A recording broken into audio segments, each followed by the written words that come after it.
All kinds of action this week in this group of photos, Michael. Shall we dive into our first segment? Yep, let's go.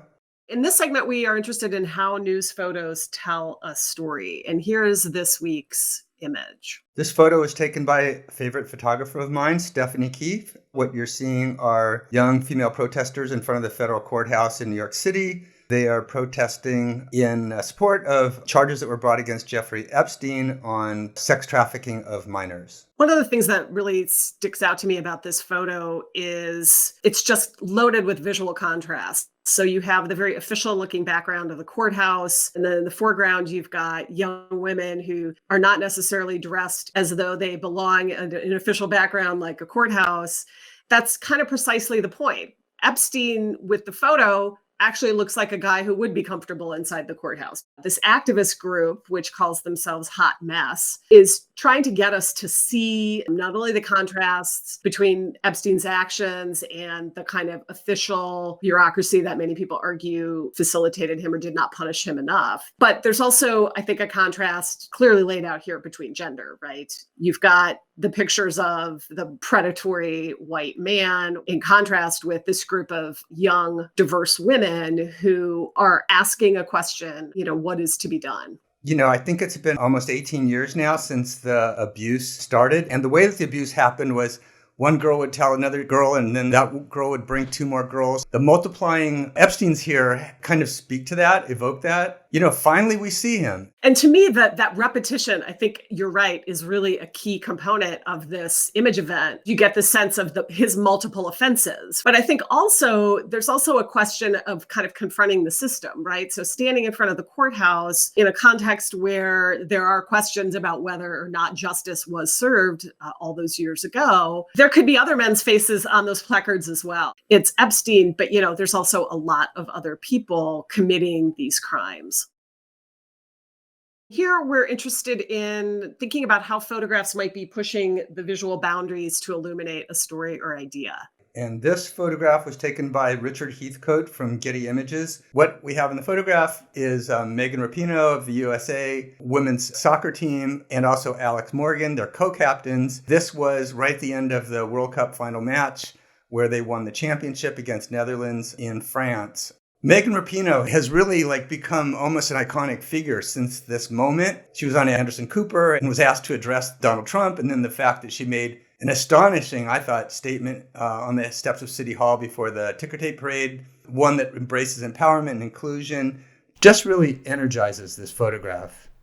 If you look at the way that they're positioned to be covering up the title of Sports Illustrated, my first thought was, well, it's bigger than sports. Rapinoe is clearly the primary figure in this image, this now iconic gesture of hers, which has been variously interpreted as empowering, smug, joyous, powerful, strong, any number of adjectives, I think, depending on people's perspectives on her and on sports and on women's sports. But what I love about this image is you've got Alex Morgan right there too. So it's not isolating her as the entire team. It is this moment where you're with your teammate. The fact that she has such a great vertical leap in that moment of joy, I think certainly something I'm envious of, and probably many other women are as well. Yeah, I wanted to say something specifically about Rapinoe's gesture. We've seen that gesture, especially been following pro soccer, or at least the World Cup, that it's not an unfamiliar gesture. And I think it's really, really distinctive.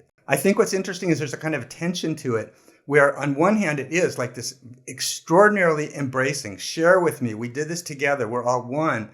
At the same time, like you were alluding to, there's this proud or triumphant quality to it. And it's a gesture that women, I don't think, have really been allowed to express those kinds of feelings. So Rapinoe is kind of this breakthrough or crossover figure because she can also express this kind of pride in a way that it just hasn't been politically correct. I think that's absolutely right on, Michael. And, women are not taught to call attention to their bodies, except possibly to sexualize themselves or to allow themselves to be sexualized. And so this gesture from this powerful athlete that, as a lot of people have pointed out, anytime a man does this, nobody blinks an eye, right? So it really is significant. And, this moment has this great echo in 1999 at the World Cup of Brandi Chastain ripping off her shirt to show her sports bra and really kind of growling in victory. I think these two images are really kind of bookends of this larger cultural transition. If you listen to the political Rapinoe this whole last 4 or 5 days, the photograph in a really interesting way kind of resonates with things she's been saying. She's been talking about how she and the team, through their achievements and through their poise and through their composition, the demographics are carrying women and gays and people of color, everyone who's marginalized, on their shoulders. And I think that it's amazing how wonderfully this photograph enacts that as well. And I think that is a really good point, especially in the context of the larger conversations about equal pay that this team has been deeply involved in. And that was really a highlight of a lot of the public conversation of the tournament, right? People shouting equal pay, when they played and when they won. There's all of that contextualized here in that carrying things on your shoulders aspect of this photograph. I think you're absolutely right. Our next segment we call The Pick.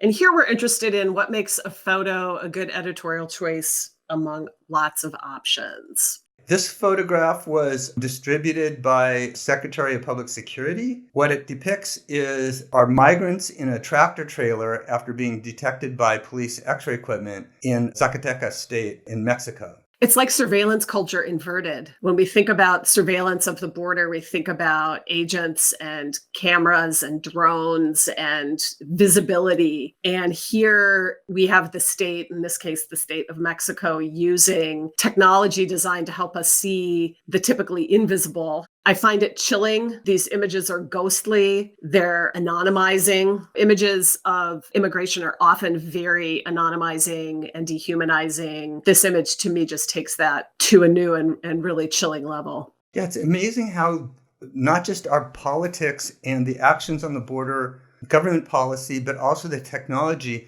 is absolutely stripping these migrants, these refugees, of everything. A photograph like this appears at the same time that the news is full of these stories about this facial recognition controversy where ICE is accessing state driver's licenses of undocumented workers. And you show your face, you're disappeared for that. You try and cross the border as this thermal digital composition. It's just really chilling.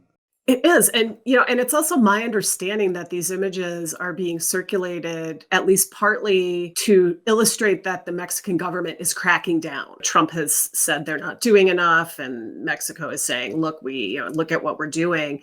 So I think thinking about where these images appear and how they are circulating and what news outlets are using them and for what purposes is also something that would be really interesting to track and follow, because this kind of image can be used for a whole lot of different purposes. It can be used as proof. Look, they're sneaking in everywhere. We can't see them unless we have our special X-ray goggles, right? They can be understood in the way that you and I have been describing them, as dehumanizing aspects of a system that literally seems to have no driver. But so where these kinds of images appear, I think is really important to be paying attention to as well.